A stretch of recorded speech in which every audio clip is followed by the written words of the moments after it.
नौकरानी एक घर के लिए कितनी जरूरी होती है, आइए देखते हैं। अरे बहू, ये देख, सारा साबुन बर्तन में रह गया। ये नौकरानी कोई काम नहीं करती, गंदा काम करके चली जाती है और ढेर सारा पैसा ले जाती है। अरे मम्मी जी, उसने तो साफ किया ही था। मेरे ही हाथ से इस ग्लास में सर्फ गिर गया था। अरे बस कर झूठी, उसे बचाने के लिए सारी जुगत लगा ले, लेकिन मैं तो इसे निकाल कर ही रहूंगी। हमारे जमाने में ना कोई नौकरानी थी और ना ही ये चिकने बर्तन। चूल्हे के जले बर्तनों को राख रगड़ कर साफ किया करती थी मैं। अरे माँ जी, मैं कहाँ बचा रही हूँ उसे। और वैसे भी आजकल नौकरानी जरूरत नहीं, स्टेटस सिंबल बन गया है। अब आप बताओ, मैं मुन्ना को नीचे घुमाने ले जाऊं तो लोगों से क्या बोलूं? झाड़ू पोछा खुद लगा रही हूँ। लोग सीधा यही पूछते हैं कि कौन सी नौकरानी काम कर रही है तेरे घर पर। अरे बस कर, ये भी कोई बात होती है? मम्मी जी, आप नहीं समझेंगी।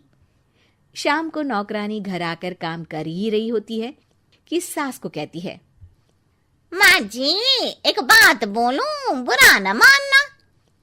अरे वैसे तो मुझे तेरी शक्ल ही पसंद नहीं है, बात क्या खाक पसंद आएगी।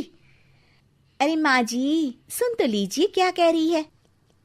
तो मैंने कौन सा उसका मुंह पकड़ लिया है? अरे माँ जी, वो लाल साड़ी पहनती हो ना, ना पहना करो। सास का गुस्सा अब तो 7वें आसमान पर होता है। अरे वाह जी वाह, क्यों ना पहना करूं? और तू होती कौन है ये बताने वाली कि मैं क्या पहनूं क्या ना पहनूं? अरे माँ जी, पूरी बात तो सुन लो, वो बोलना क्या चाह रही है। अरे बुरा न मानो आंटी जी। अरे कौन है आंटी? अपनी उम्र देखी है तूने? 2-4 साल ही छोटी होगी मुझसे और मुझे आंटी बोल रही है। बहू सर पर हाथ रख लेती है। अरे अच्छी खासी उम्र दराज हो और आंटी ना बोलूं? मैं तुम्हारी बहू से भी 4 साल छोटी हूँ। क्यों दीदी? बोलती भी क्या, एक तरफ सास यानी पति की माँ, तो दूसरी तरफ नौकरानी जिसके बिना घर का काम नहीं चल सकता। वो दरअसल माँ जी की शादी भी बहुत जल्दी हो गई थी ना। अच्छा ये झगड़ा छोड़ो, ये बताओ तुम माँ जी को लाल साड़ी पहनने से क्यों मना कर रही हो? वो ना, इनकी उम्र की सारी औरतें सोसाइटी में इनके लिए बात करती हैं कि तुम्हारी सास बुढ़ी घोड़ी लाल लगाम है। बहू को ये सुनकर गुस्सा आ जाता है। अरे वाह वाह, कौन बोलता है जी? खुद क्या है यहाँ की औरतें, बाल सफेद लेकिन टाइट जींस और कोई कुछ भी पहने।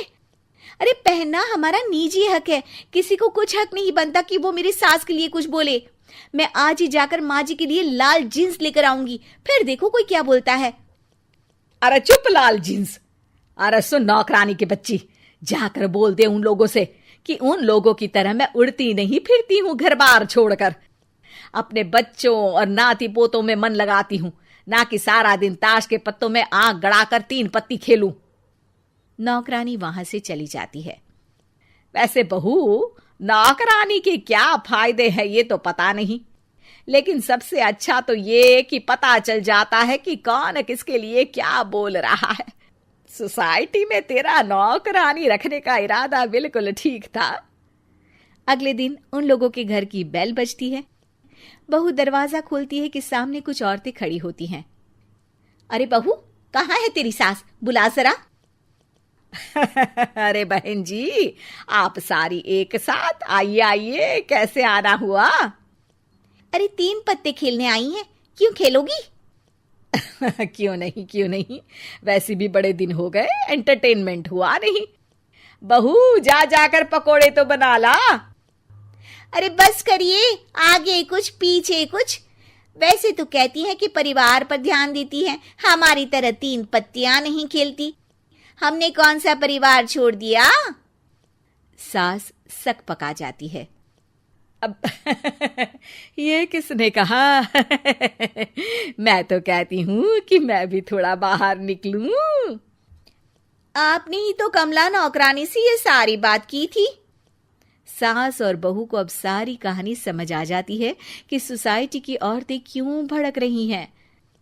माफ करिए आंटी, मैं छोटी हूँ, लेकिन फिर भी पहले तो आप लोगों ने माँ की लाल साड़ी का मजाक उड़ाया था ना। हाँ हाँ, उड़ाया था, लेकिन उससे पहले तो तुम लोगों ने हमारी जीन्स के बारे में बात की थी। अरे क्यों ना पहने हम जीन्स, तुम्हारे पैसों की थोड़ी ना है। सास और बहू सर पकड़कर बैठ जाती है। देखा बहू, ये खेल कर गई तेरी नौकरानी, यहाँ की बात वहां तो वहां की बात यहाँ।